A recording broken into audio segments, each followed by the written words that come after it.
So what does it look like being a billionaire or being a millionaire? This video is in two parts. We're going to be watching the first part, the millionaire part. Let's watch. This is what $100 million looks like. 100 million $1 bills. Look at this. Okay, but watch this. This is what $100 billion looks like. Whoa, that's $100 billion. There's like 19 people on Earth that have this much money.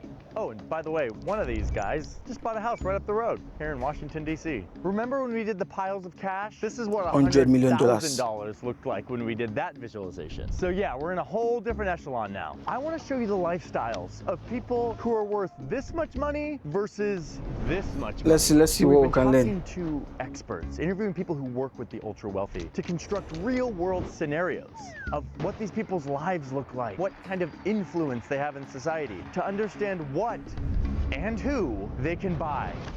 Oh, and by the way, we're launching a What and who company they can called buy, New that's Press. true. It's going to be very different than anything And the you've world ever of seen. capitalists. It's going to be about transparency, letting you have insight into our journalistic process and contribute to it. There's already a lot of people on the wait list. If you want to be one of them, go to New Press.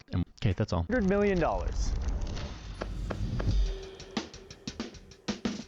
My name is Scott. I started a candy company and I grew it over many years, and I eventually sold it to a big giant candy corporation. And because I started the company, I own most of it, and so I got a huge payout from this sale. Between that and a bunch of other investments over the years, I now have a net worth of $100 million. Wow, that's a big number. My primary residence is New York City, where 818 other centimillionaires live. Centimillionaires, it's like 100 millionaires. I'll show you my New York City house in just a second. But first, let's talk about my fortune and how I can spend it. Now, I can't actually spend my fortune right now because all of it is in the stock market. The upside to that is that it grows and grows. My portfolio grows at 10% every year. So what if I just sell this $10 million return I got this year? This could fund some of my lifestyle. Ugh, but look at all these taxes. All in all, it's like 37% of that $10 million. I guess it still leaves me with 6.3 million bucks to spend. And look, I didn't even have to touch my portfolio. I'm still... Guys, I think one thing about finance or one thing about money is you have to, if you want to really grow wealth, what I've learned is you have to learn taxation. You have to learn how tax works and how to go about it. Not evade tax, not evade, not avoid taxation, but find the best way to minimize how you pay tax and everything around it. Because imagine paying 30-something%. That's crazy. Some people even decide to denounce their citizenship and go to another country, because they don't want to pay tax. Just like the co-founder of Facebook, Eduardo, is he Eduardo or Edward Saverin, a Brazilian? He denounced his American citizenship. He went to Singapore. And even the American IRS had to create a tax law. Coined from his name, Eduardo Saverin. From his name, because it's denounced. So now in America, what I learned is, if you're going to be denouncing your citizenship, you still have to fight the tax. You have to pay some tax. You have to do everything before you denounce your citizenship and go away from America and not be an American citizen. Still worth $100 million. Wait, is this video just tax calculations? No. Let's go find a house. Okay, let's see. Let's see how realistic you can spend $100 million. Or not spend. Live as a millionaire. Is $100 million between capital. $8 and $15 million, which sources told us is common at this level. And even though I live in one of the most expensive and crowded cities on Earth, with my budget, I can find a pretty sick house, I think. Okay, let's look around. Boy, there's some nice options here. How about this one? $8.5 million. This nice apartment in Midtown Manhattan. The listing tells me that this is the epitome of refined living. A superior pre-war white glove cooperative. What does that mean? 4 bedrooms, 4 bath. This sun-kissed airy. This sun-kissed airy is one of the crown jewels of the Tony Enclave. What is it? Am I reading like a different language? What is the Tony Enclave? I don't know what any of those words mean, sorry. But I do know that it has a semi-private elevator and is the perfect setting for alfresco entertaining. And me, 100 millionaire, I am super into alfresco entertaining. I mean, this is looking like a pretty great house. It's got this super romantic painting above the mantle. And in addition to my real library, I also get a bathroom that kind of looks like one. By the way, this is only my primary residence. It's not my only home. I've got a couple vacation homes around the country and the world. This one in Miami, which is increasingly a playground for the ultra-rich, and this one in the south How would you live with if you wake up to $100 million portfolio? I just want to know, guys, in the comment section. of France. And both of these have full-time housekeepers. Let's talk about my vacations. I visit these houses a couple times a year, but for my other vacations, I'll maybe go to the Hamptons because I love to watch polo. There's this great polo match in July, and I buy a VIP ticket that will cost me only $3,500. Or lately I've been getting into F1, and so maybe I'll go to the race in Monaco. I'll stay at this Hotel Heritage, or no, Hermitage. I'll stay at the Hotel Hermitage, Monte Carlo, for just 22,000 euros a night, which is like $25,000 per night. Okay, let's get to the F1 race. And the Monaco Grand Prix is underway. Jeez, no one told me I needed to bring my swimsuit to the F1. I swear I'll be living a low-key life. If I'm 100 million, if I have $100 million net worth, I'm living a low-key life. Let's get to the race. But you know I have planning on money, watching the F1 but I'll be race living low-key. from a private yacht. The ticket But you was know, it'll be same $16,000. things. And look at the benefits here. I get to walk around in the pit, I get to meet the drivers, and I even get VIP tenders? Oh, not that kind of tender. I like the way he's doing this Fancy video. boat. He's adding some dark humors inside his video. It makes sense. But there's a lot to learn in this video. That brings me out to the yacht. Anyway, something's bothering me. Remember when I showed you I could sell off the returns that I made Let's go this back to the year tax. from my stocks and still come out with millions of dollars of cash to spend? Well, I didn't really like having to sell off all those returns. Capital and gain then tax have at to pay 8.6%. like over 30% in taxes. Me and everyone else you'll see in this video don't like to sell our portfolio, our assets, to get cash, because that triggers all of these taxes. It gives us less power in the companies we own. Instead, we like to get cash through a bunch of other ways, using our vast fortune. My favorite trick is to go to the bank and to ask for a loan. Wait, what? I'm a super rich guy. Why do I need a loan? Well, There's no let me tax show on you. loans. The bank will loan me a lot of money if I put my huge investment portfolio up for Let's go with collateral, that. meaning they can come after it if I don't pay the loan back or if I default or something. Okay, how much can I get in a loan? Well, according to the bank UBS, I could borrow up to 85% of the value of my investment portfolio, which remember is $100 million. So I could potentially get a loan for $85 million. Another bank, Merrill Lynch, says that they will give at least 50% of So the you value drop a of the collateral of 100,000, 100,000. You drop a collateral of $100 million and you get a loan of $85 million. So, okay. And some banks give 50%. It means $50 million loan while they have the collateral. And the collateral has to be strong. Maybe your stock has to be strong, sha. Not collateral that is shaky and too risky, too volatile. portfolio. But regardless, we're talking tens of millions of dollars that I can borrow and spend. And guess what? I pay zero taxes on this money because it's not income. Makes It's sense. technically debt. Okay, wait, but it's a loan. So I'm accruing interest, right? This isn't free money. I'm gonna have to pay it back someday and likely have to pay it back with post-tax money. So it's not free money. What's the deal here? Why am I doing this? Well, according to a lot of good reporting from the Wall Street Journal, people making $100 million or more can get quoted on an interest rate as low as 0.87%.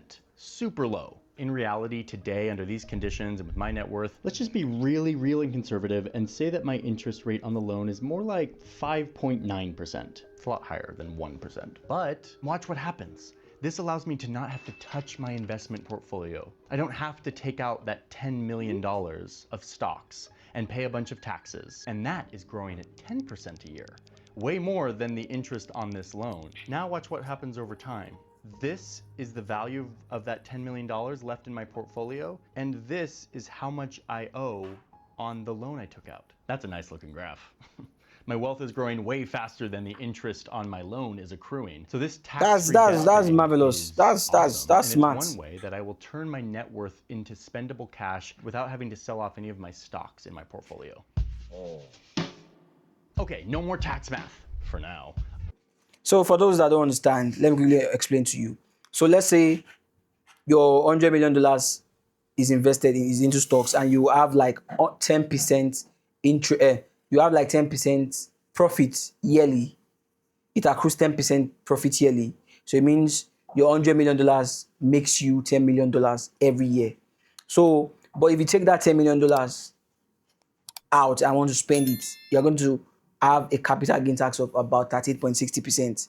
So you'll be left with 6 point something million dollars, and you pay 3 point something million dollars. Your $100 million is still intact. So in order not to pay that tax, what you have to do now is borrow money from the bank, use that stock as a collateral. It still grows. The stock, $100 million still grows.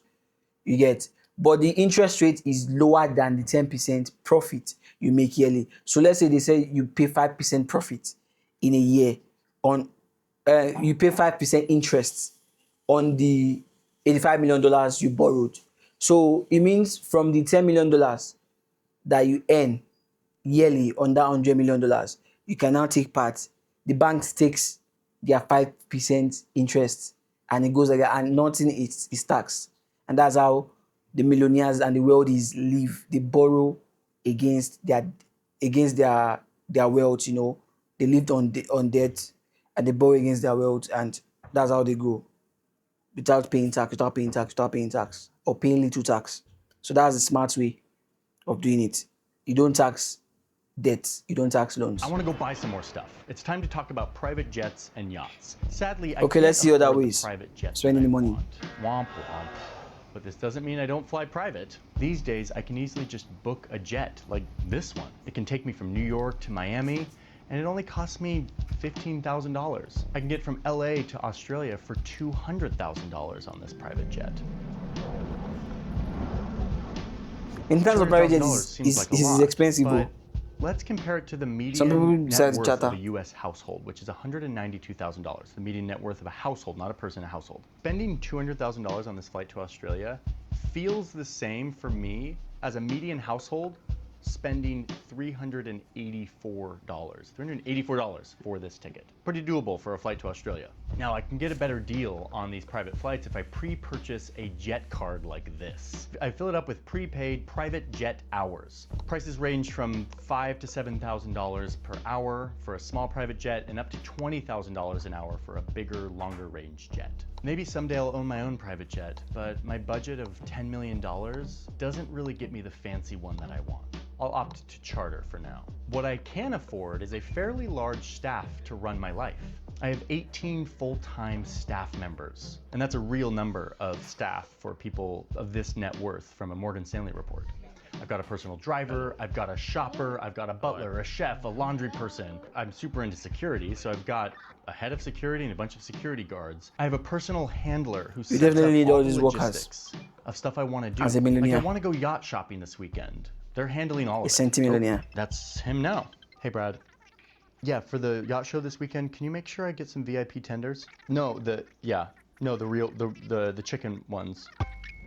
Oh, and I almost forgot, my most important staff members are the financial and legal experts who find the most clever ways to reduce how much taxes I have to pay. Which, my wealth manager, Jeff, keeps selling off all my stocks at a loss, and we're like losing money. Jeff, what are you doing back there?